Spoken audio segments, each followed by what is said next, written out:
I was diagnosed in April 2014. I was beat, raped, and held hostage in my home for 3 days.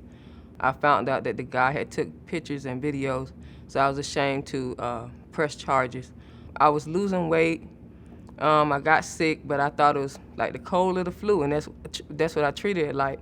So, I ended up getting a call about my father. He had stage 4 prostate cancer, and there was nothing they could do about it. So I put my health on the back burner to go take care of my father. My father's birthday was March the 22nd, 2014. That was the last birthday I celebrated with him. He passed March the 27th, 2014. I lost my father, my best friend. I was a daddy's girl. At that point, I couldn't eat, I couldn't drink, and I had dropped to 90 pounds.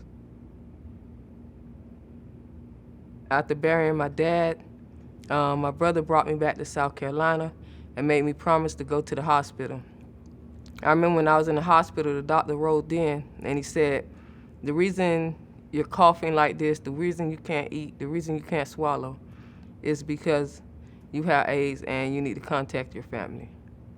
Meaning, you're on your way out. That's what it meant to me. You're on your way out, so you need to hurry up and contact your family. And that really hurt it because I just came from burying my father, not even a week ago.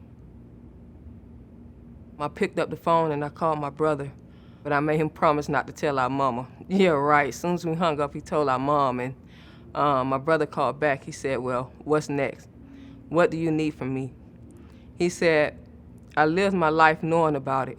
He said, but now it's gotten serious because my sister is living with it now. So my brother did his research. And he would call me and be like, hey, did you know this? Hey, you having these symptoms. Can you ask your doctor about this medicine? So, me and my brother, we became more educated about HIV through my diagnosis. When I found out I had HIV, I was well knowledgeable about it because my mother worked in the nursing field for like 30 years. When I didn't have school, I would go out to the hospital to have lunch with her and stuff, or if it's a special patient that she wanted me to meet and the patient was okay with me meeting with them, she would let me.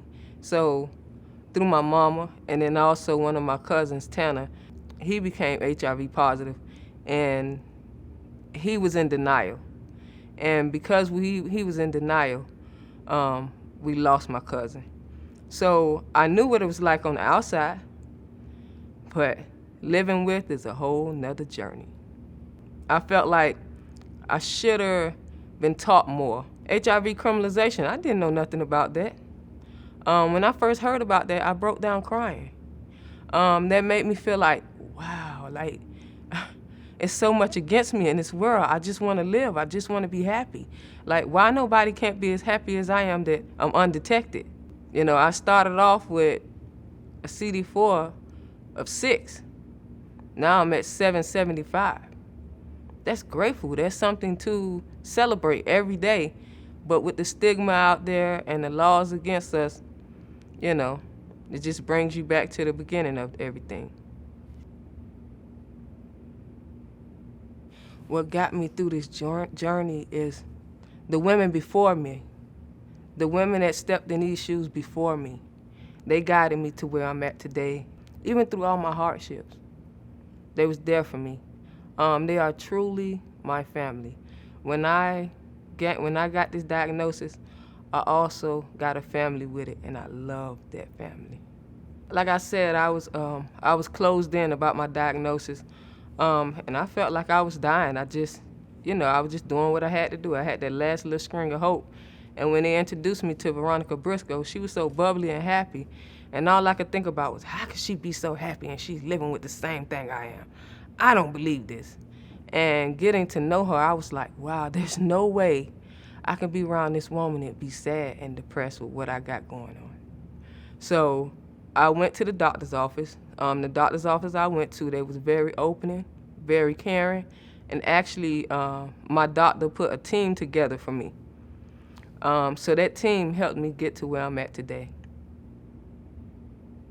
Whenever the need calls, I'm there to speak up. My biggest event was my first event, and that was actually a year after my diagnosis on my birthday, December the 1st, World AIDS Day. I was so nervous. Oh my God. I was to go to Benedict College and tell my story in front of all these kids. I was so scared because I was like, these people are not going to understand me. Once they hear my story, some people may say, oh, she asked for it or she wanted it. She's lying. I had a great support team, which is my doctor's office, and the team that they had set up for me. They was there to support me. I got up on that stage, I told my story, and amazingly, some people even got up and clapped for me. I've also had people come up to me after speaking engagements and tell me, thank you. You helped me recognize and deal with my HIV status better after the day. I've always loved poetry, but I was always shy about it, so I never shared it.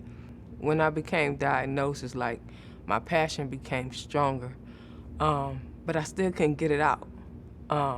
So one day I was in a support group, and they asked, did anybody have any special talents, like any special hidden talents?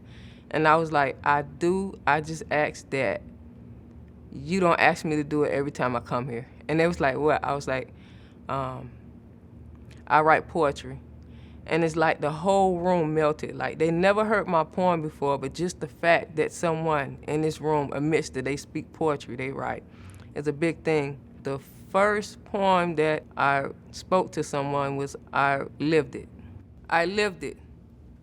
Lived it alone, lived it in pain, lived it in depression, lived it in hurt, lived it in fear, lived it and learned, lived it and came out of it, lived it and conquered it, lived it and defeated it, lived it and looked victorious in it. I lived it. I'm HIV positive. I think that through this journey, I've been strengthened in ways that I wouldn't even imagine. No, I'm definitely different. I'm more positive, more active, and it's like I have more of a great outlook on life. Loving life. Loving life with no fears.